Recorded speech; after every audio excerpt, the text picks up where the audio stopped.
Bonjour, vous êtes bien sur Histoire d'en dire plus. Aujourd'hui, on va parler encore de matériel pour radio digital. On va finir l'épisode. Donc, on en était au logiciel de streaming audio. Mais vous pouvez très bien aussi faire votre chaîne de télé. Et pour ça, il vous faut pas beaucoup plus de matériel. Vous avez déjà le micro, la table de mixage. Vous avez, chose importante dont j'ai parlé dans les anciens épisodes, ce fameux Stream Deck.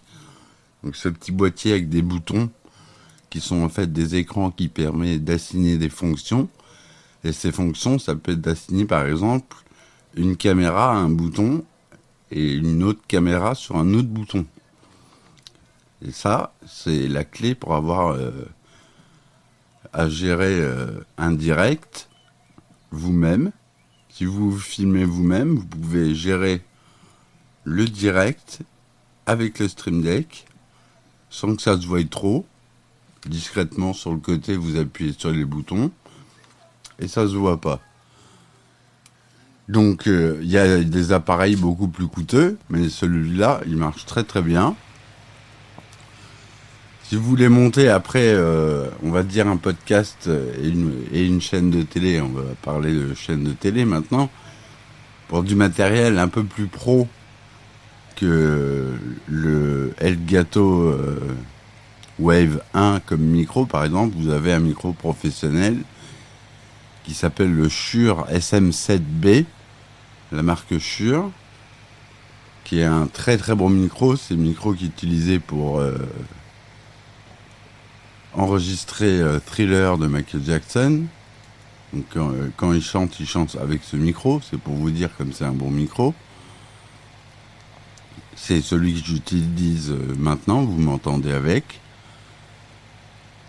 Sinon, vous avez un autre très bon micro pour pas très cher de la marque Rode. C'est un Rode PodMic.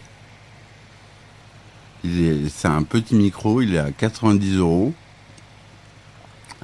Et il est pas très cher. Donc voilà, ça c'est des micros XLR et non pas des micros USB, contrairement au Wave 1 et au Wave 3. C'est plus professionnel déjà, donc il vous faut une table de mixage qui va avec, c'est-à-dire une table de mixage professionnelle. Et au-delà de ça, quand vous avez la table de mixage, après, il vous faut les caméras. Il vous en faut, imaginons que vous avez un plateau avec un présentateur. Alors pour être présentateur, il faudrait 2 caméras. Et pour les invités, 2 caméras par invité. 1 ou 2. On peut en mettre qu'une. Mais au moins le présentateur, lui en faut 2. C'est important. Donc à la rigueur, vous pouvez jouer avec 3 caméras. Voici ce que j'ai. J'ai 2 webcams et un réflexe, un appareil photo numérique plein format qui filme. Et c'est lui qui a la meilleure qualité vidéo. Mes webcams, c'est alors la première, c'est la Logitech StreamCam, qui a une super image quand elle est bien configurée, parce qu'elle est par défaut, elle est mal configurée. En mode automatique, elle se configure assez mal. Faut le faire manuellement. Et sinon, j'ai la Elgato Facecam, qui est une bonne caméra aussi, qui tourne à 60 images par seconde, qui est pour moi un petit peu moins bien que la StreamCam. Pourtant, elle est moins chère. La StreamCam est moins chère. Et après, vous avez le réflexe, lui, qui est beaucoup, beaucoup plus cher, là. Mais vous pouvez acheter en réflexe. Vous avez les hybrides, qui sont très bien. Notamment les hybrides Sony qui sont nickel. Moi j'ai un Canon, un réflexe Canon, mais avec un hybride Sony type ZVE10, type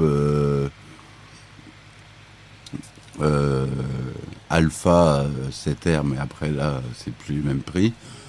Mais ZVE10, il est à 600 euros je crois. Là vous avez une caméra de qualité incroyable, qui filme en 4K en 60 images par seconde, et vous avez une qualité d'image assez incroyable. Donc voilà, et si vous avez ça, vous installez ça sur votre plateau, vous calez bien les cadrages, vous mettez ça sur pied ou accroché comme vous voulez, et vous reliez tout ça à votre Stream Deck, enfin à votre ordinateur qui lui sera relié au Stream Deck. Et vous utilisez le logiciel de streaming qui s'appelle OBS et qui vous permettra d'avoir un flux RMTP ou RTMP, je ne sais plus, et ou un flux YouTube, un flux Facebook, un flux ce que vous voulez, un flux Twitch que vous pouvez envoyer. Et vous êtes en direct vidéo et vous avez votre chaîne de télé. Excusez-moi, je buvais un coup. Je m'assèche. Voilà. Donc pour le matériel, il vous faut ça, au moins. Pour les bras, j'en ai déjà parlé, mais c'est important. Il faut surtout, ne prenez pas des bras à 20 euros. Parce qu'ils supporteront pas le poids de vos micros. Parce qu'un micro XLR, c'est lourd. Contrairement à un micro USB qui sont tout légers. Enfin, la plupart que j'ai vus. Le Shure SM7B, il est lourd. Hein. Si vous le prenez en main... moi, mon bras, il est limite de le supporter parce que il est vraiment lourd. Mais bon. Donc, voilà ce qui est pour le matériel. C'était un petit épisode assez court, parce que là, on rajoutait la vidéo. Je vous ferai un tutoriel dans OBS. Donc, OBS, c'est... le logiciel de streaming. On peut mettre des transitions entre les images, par exemple. Il faut faire un fondu enchaîné entre les différentes caméras. Mais bon, faut que ça soit rapide, hein, parce que si vous faites un fondu enchaîné 5 secondes à chaque fois, les gens, ça va aller assez vite fait. Non, normalement, on utilise des cuts, c'est-à-dire pas de transition. Ce qu'on appelle un cut. Voilà.